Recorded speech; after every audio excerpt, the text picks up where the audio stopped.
महात्मा बुद्ध ने बताया, इस तरह पेड़ पौधे करते हैं बातें, ये है प्रकृति की भाषा। प्रकृति से ही पूरा संसार चलता है और प्रकृति से ही पृथ्वी पर जीवन भी है।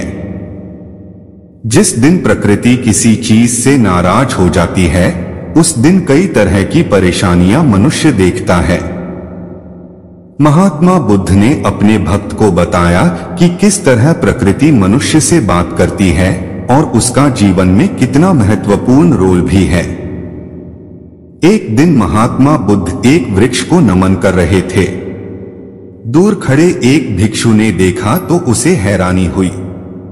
वह बुद्ध के पास गया और पूछा, भंते, आपने इस वृक्ष को नमन क्यों किया?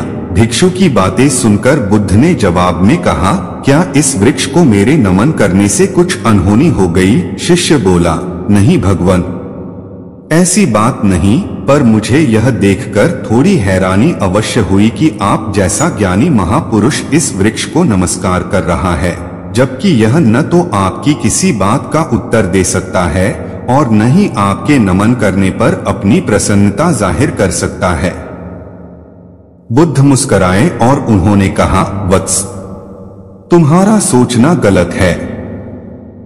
वृक्ष भले बोलकर उत्तर न दे सकता हो, पर जिस प्रकार प्रत्येक व्यक्ति की एक भाषा होती है, उसी प्रकार प्रकृति की भी अपनी भाषा होती है। वृक्ष में भी प्राण है, उसकी भी अपनी भाषा है। इस वृक्ष के नीचे बैठकर मैंने साधना की है। इसकी घनी पत्तियों ने मुझे शीतलता प्रदान की है। चिलचिलाती धूप वर्षा से इसने मेरा बचाव किया है।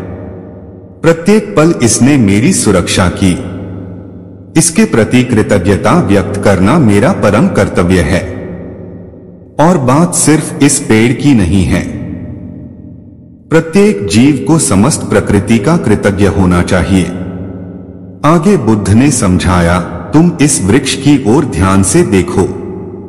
इसकी हिलती हुई टहनियों को देखो, इसके हिलते हुए पत्तों को देखो। इससे आने वाली मंद मंद हवा को महसूस करो। धीरे धीरे तुम इससे जुड़ने लगोगे।